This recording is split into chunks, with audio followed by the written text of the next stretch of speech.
Now that Crota Zen's been out for a few days, I wanted to put together a list of 7 tips and tricks that will make this raid significantly easier for you and your fire teams. You guys have seemed to really enjoy this series in the past, so we'll be doing the same thing this time around. After all, Crota put up much more of a fight than anyone expected, and there's a ton that can be optimized in this raid to make your clears faster and far more enjoyable than ever before, whether you're with the usual team that you raid with or you're venturing into LFG. I'm Above, and if you enjoyed today's video, a like and subscription would be greatly appreciated. Now, let's get into it.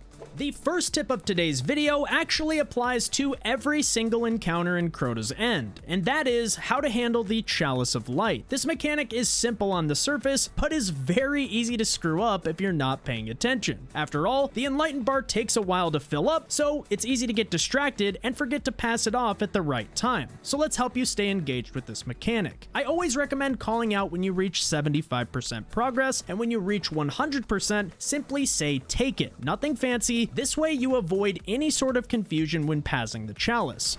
Who needs it next, by the way? Wait, who has Chalice? Shane, oh. Yeah, we've all been there. So, keep it simple. It's always good to ask who can take the Chalice from you well before needing to swap. That way you always have a partner ready to go ahead of time. This timing can be extremely important in encounters like Crota, where you need to swap the relic right in front of the boss, so the faster you can get in and out to swap the buff, the safer you'll be. And one final tip is that the Chalice actually charges faster with the more kills that you get, which can definitely come in handy in encounters like Ir Yut, where you need to get to damage as quickly as possible. Tip number 2 takes us to the Abyss, everyone's favorite encounter. And it's a simple one. Slow and steady wins the race. People like to rush ahead to try and be fast and show off, but to be honest, they end up dying way more often than not. You're just not that guy, Guardian 67849. When people run ahead or fall behind, it limits who the Chalice holder can pass the relic to. This leads to easy deaths and takes a simple mechanic and makes it a hell of a lot harder. The only thing to be aware of is that these swinging pendulums hitboxes are much larger than you think they are, so give yourself some extra room when running past them. And to make things easier on yourselves, you can walk slightly off the intended path to either the right or left hand sides and avoid the pendulums altogether. And the final tip for this encounter is that you don't need to rush the Enlightens. Simply wait for your teammates to get close to the lanterns before activating the Enlighten. That way your entire fire team can shed the weight of darkness stacks. So go one lamp at a time, stick together, and you'll be through this encounter in no time.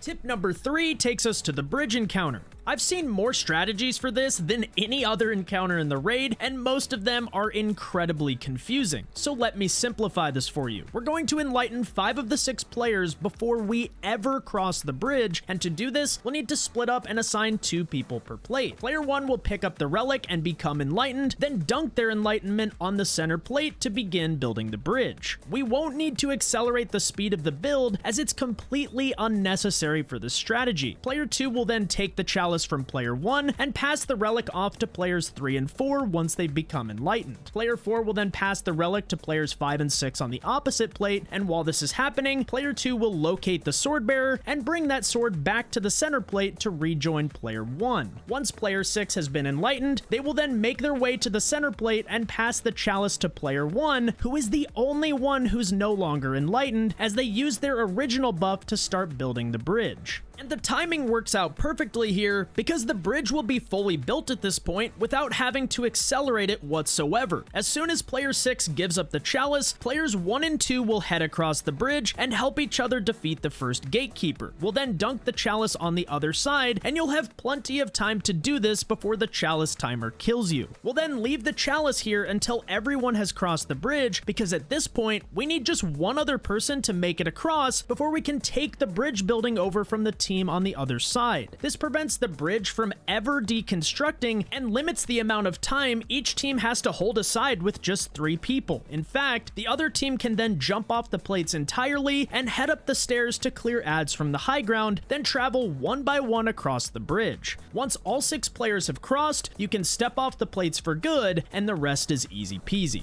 Tip number 4. How to handle the wizards of Ir Yut. Finding the 3 wizards you need to kill out of 7 possible rooms can definitely be frustrating at times, so let me simplify it for you. You can use tools like Wishender, Stylish Executioner, and even your radar to determine where the wizards reside. You can simply ADS with Wishender, use exotics like Falcons to see through walls while invisible, or my personal favorite, simply use your eyes and radar. After all, this option doesn't dictate your loadouts. Have your scout become enlightened first, giving them plenty of time to scout the rooms. Start with the 3 upstairs rooms above you, as you can visually see whether these contain wizards or shriekers. You can then head to the far side of the arena to scout the towers, which are much harder to see visually, which is why we rely on our radar here. The key indicator is the red dot, which will either contain an arrow pointing upwards or downwards. If it's pointing upwards, the shrieker is above you. If it's downwards, it's below you. And if you have both, that means there are no wizards in this tower at all. However, if you have just one red dot, the wizard will be on the opposite floor from which the arrow is pointing. So in this scenario, the wizard is on the top floor because my radar indicates that a shrieker is below me. And once you understand this, it becomes extremely easy to gather the wizard callouts.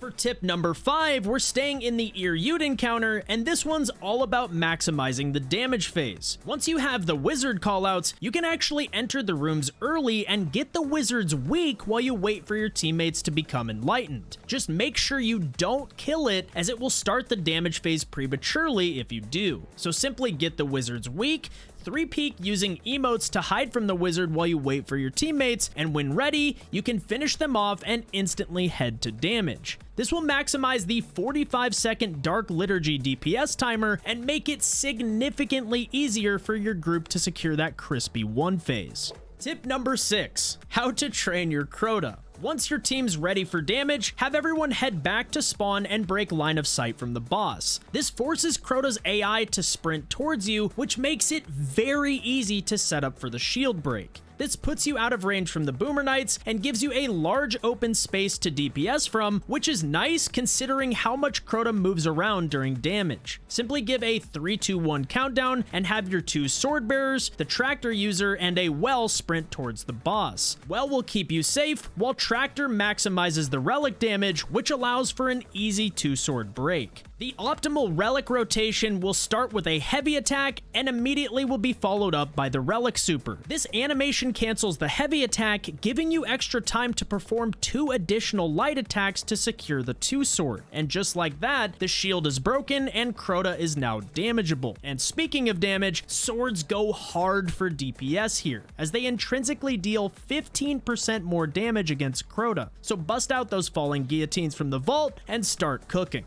And last but not least, we have tip number 7, and this one's short and sweet. Fusions have become extremely popular for supplemental damage in close range boss fights and happen to be very good at popping the Oversoul. Maybe too good in some situations. You see, fusions can actually betray you with the Oversoul if not used properly, because a single bolt can phase through Crota and break the Oversoul unintentionally, which can happen very easily if the boss and the Oversoul are lined up against each other during DPS. So during damage, make sure to aim away from the Oversoul when using your fusion, and when it's time to break it, simply turn around and use your fusion to end the damage phase. This is definitely a simple tip, but one that can save you a ton of heartache in your runs with LFG.